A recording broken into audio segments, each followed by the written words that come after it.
Bon, et ça, il faut le dire aussi aux gens, c'est bel et bien parce que nous, on a cherché Dieu sincèrement et que vraiment on a cherché ça avant toute chose, que les autres vérités, on les a comprises, conscientisées aussi facilement. Cherchez le royaume de Dieu et tout viendra de surcroît. Bon, là, la deuxième question, c'est sur le réchauffement climatique. Alors, monsieur Pesquet, est-ce que vous avez pu voir la fonte des glaces, les feux de forêt, etc., le changement climatique, le réchauffement climatique, etc. Bah oui, je viens de te le montrer en diapo, les feux en Australie, que je savais à peu près plus où ça se trouvait, tellement on s'y connaît bien dans le quiz de géographie de la NASA, là. Unique. Ma question, en fait, concerne le réchauffement climatique. Quelle Ouais, image ouais. vous garderez, enfin, qu'est-ce qui vous a le plus marqué? Les photos des chemtrails qu'il a prises à 400 km d'altitude, c'est ça qui l'a marqué. Ce qui l'a le plus marqué, c'est le tapage de cul qu'il a subi dans la loge de Rouen. Voilà ce qui l'a marqué dans sa vie. Ce qui l'a marqué, c'est les complotistes qui ont compris le complot, qui ont compris l'arnaque de du spatial et de la NASA, et puis qui le disent haut et fort, et qui n'ont pas peur des conséquences ou des contre-coups. Et qui vous emmerdent. Et si vous en êtes encore à vous faire conditionner, Madame la Martiniquaise, par des conneries de changement climatique, etc., faudrait changer de régime et sortir de la République maçonnique pédophile une bonne fois pour toutes pour arrêter de vous faire conditionner le cerveau, madame. Elle est vexée? Si elle est vexée, c'est que c'est une féministe. C'est une conne. Qu'elle dégage. Hein, c'est pas toi qui vas nous contredire, hein. Le président du club caucasien de salsa, là. Regarde, il est en train de nous montrer comment on fait un pas chassé. Tango, salsa, hey, hombre, hombre. Danse, danse. C'est fini pour eux. D'accord? Hommes, femmes, transgenres, tous terminés. La vérité pour tout le monde. Ça ira beaucoup mieux comme ça. En termes de au niveau de ce que vous avez pu voir en termes de réchauffement climatique et des dégâts, en fait, liés à la dégradation de l'environnement. Qu'est-ce qu'il y aurait comme dégâts visibles d'après toi du réchauffement climatique? Toi qui répètes bêtement la vase de la soupe tiède du consensus sans savoir de quoi tu parles. Alors il y aurait quoi comme conséquence du réchauffement donc? La fonte des glaces? Oh. La deuxième question serait quels sont les moments peut-être, ou un ou deux moments, ou trois peut-être, qui vous ont le plus marqué? Ou 4 ou 5. On verra ce qu'il a à nous dire. Toi t'as des lunettes, t'es intelligente toi.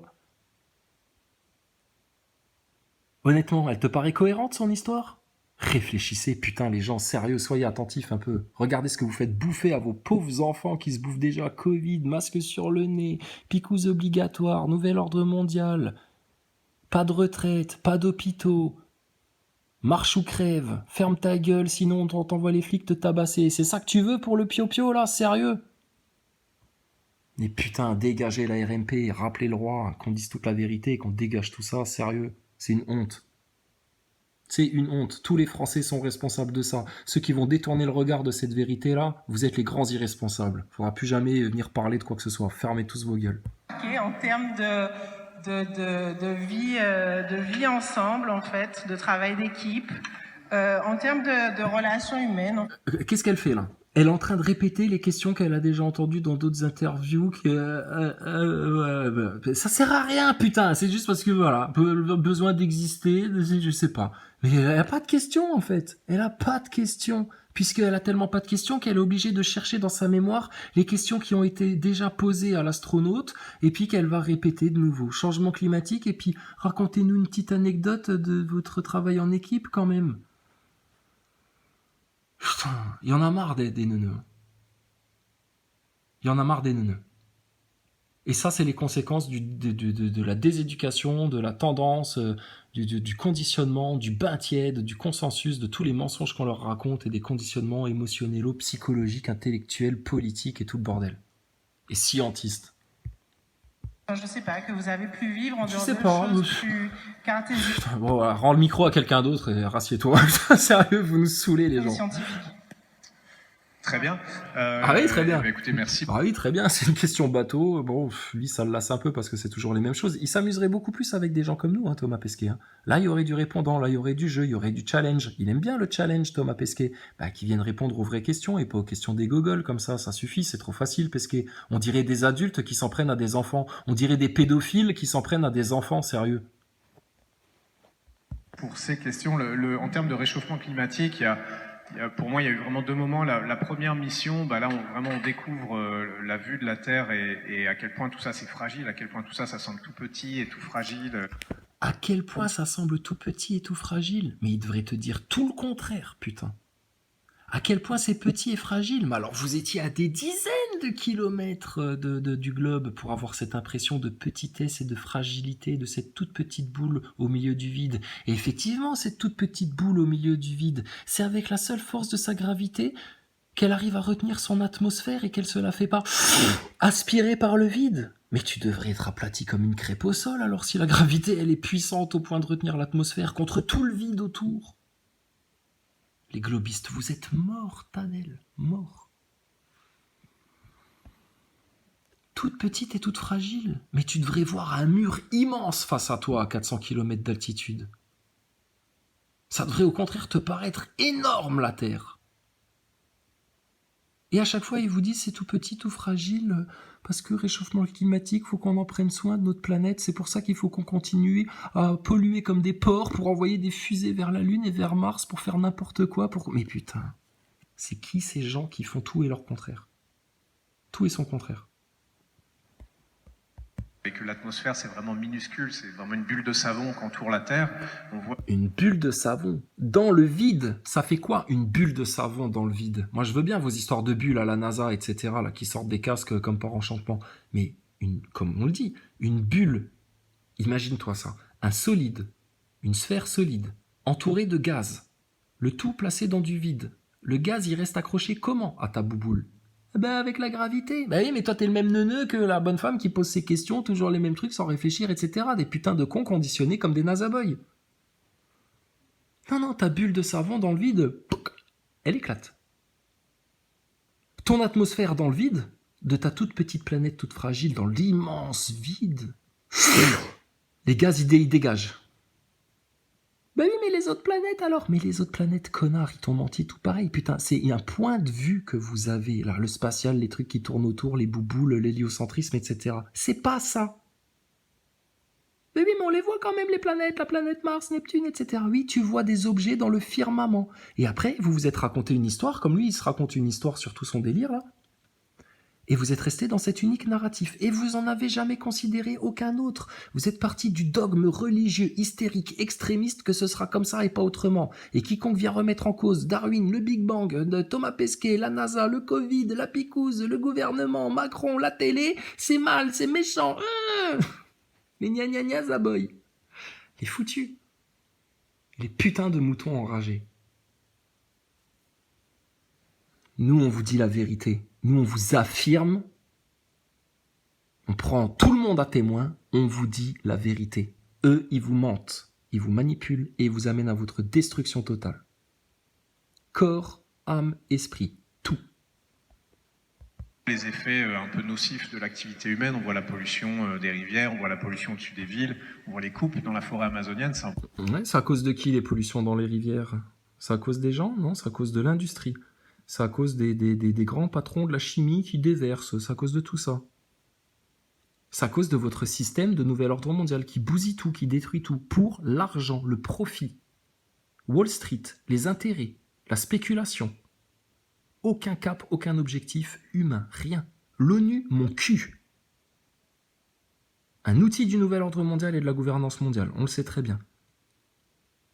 C'est un monde de mensonges. Ce monde est un cadavre pour nous. On s'essuie les pieds dessus. Vous en êtes encore à lui faire des bisous, à essayer de lui faire des câlins, etc.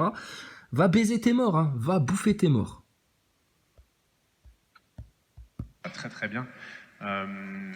Et après, on a toute une flotte de satellites qui mesurent ces effets-là de manière encore plus professionnelle.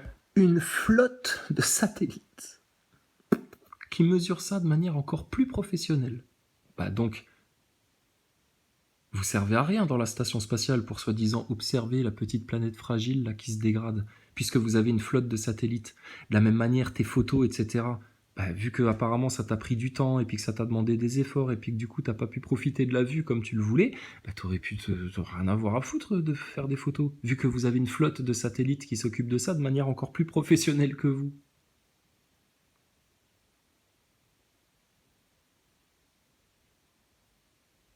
Il est con, hein, Pesquet, hein, vous le prenez pour un génie, mais c'est un teubé de première. Hein. Et ça fait plaisir parce que c'est nous qui l'avons démasqué, c'est personne d'autre en France. Et vous allez faire des économies là-dessus, et nous, on va demander un pourcentage. Parce que nous, on va avoir des vrais trucs à financer avec ça. Je pense que vraiment la deuxième mission, l'image que je retiendrai, ce qui est ta question, c'est vraiment les phénomènes météorologiques violents. Tu vois, les cyclones, on a vu, mais s'enchaîner à la chaîne dans le... Cyclone à la chaîne. Putain, incroyable. Comme s'ils étaient produits par une activité humaine artificielle. Ah, et donc, t'as jamais vu de chemtrail depuis l'espace. De qui se moque-t-on? Dans l'Atlantique Sud, hein, il y en avait un qui arrivait sur la côte, il y en avait un autre qui était en train de se former. Et on en a vu peut-être 3 ou 4 comme ça. Et clairement, la fréquence et l'intensité... Alors, il les a vus, hein, de ses yeux vus. Hein. Normalement, il aurait dû faire quoi? Prendre son appareil photo, son caméscope HD, etc., là, les gros blocs là qu'ils ont dans la station, appeler ses collègues et faire « Putain, abandonnez tout, venez voir, regardez, ils sont en train de se prendre une vague de cyclones, il y en a un qui sort, là, il y en a un autre qui se crée, etc. » Normalement, on aurait dû avoir une vidéo de ça, Pesquet. Tu racontes des trucs qui n'existent que dans ta tête, connard. L'intensité de ces choses-là ont augmenté. Moi, je l'ai vu entre mes 2 missions, 3 ou 4 comme ça. Et clairement, la fréquence et l'intensité de ces choses-là ont augmenté. Moi, je l'ai vu entre mes... La fréquence et l'intensité, ça a augmenté. Moi, je l'ai clairement vu. Entre ma première mission, j'en voyais pas trop des cyclones. Là, sur la deuxième, j'en ai vu plein. Mais qu'est-ce qu'il raconte, cet enfoiré? Et l'intensité, d'où tu mesures l'intensité d'un cyclone ou d'un ouragan quand t'es dans l'espace au-dessus du truc, tu sais. Tu mesures rien du tout. Tu mesures l'intensité de l'ouragan quand tu es en dessous de la couche atmosphérique et puis que tu te prends les vents, que tu vois les toitures qui s'arrachent, les bagnoles qui se renversent, etc. Ouais, là, tu prends conscience de l'intensité. Toi, dans ta capsule spatiale au milieu du vide, dans le silence total, tu prends encore rien du tout. Mais tu racontes ça comme si tu avais toute autorité, que depuis l'espace, c'est vous qui avez le plus conscience des choses. Le point culminant de votre pyramide de pharaons, de manipulateurs satanistes. 2 missions à 5 ans d'écart. Donc, faut faire attention de faire des conclusions scientifiques avec juste 2 points de mesure. C'est sûr que c'est pas très... Ah, quand même, hein. Et là, ça va. Si tu as 2 points de mesure, 2 points de vue, ça va encore. Mais là, dans le système de la RMP, il n'y en a qu'un seul autorisé. C'est pas très correct, mais en tout cas, c'est confirmé par ce qu'on peut mesurer avec des satellites, si tu veux. Vraiment, les photos... Alors, toujours, ils mesurent tout avec des satellites, c'est grâce aux satellites, la météo, etc. Mais c'est n'importe quoi, ça. C'est comme pour les télécommunications. Comment on mesure pour prévoir la météo, etc. Il y a des ballons météorologiques, il y a des outils de mesure sous l'atmosphère, plein d'outils pour mesurer la pression, etc. Et puis ils font des calculs, et puis voilà. Et tes satellites, c'est nimp, c'est un mythe, ça. Comme pour les télécommunications, c'est tout de la fibre optique, des câbles sous-marins, il y a des millions de kilomètres à travers les océans, le monde, les continents, etc. qui sont déployés par bateau. On n'invente rien. Tes satellites pour les télécoms, c'est n'importe quoi, putain. C'est du mythe.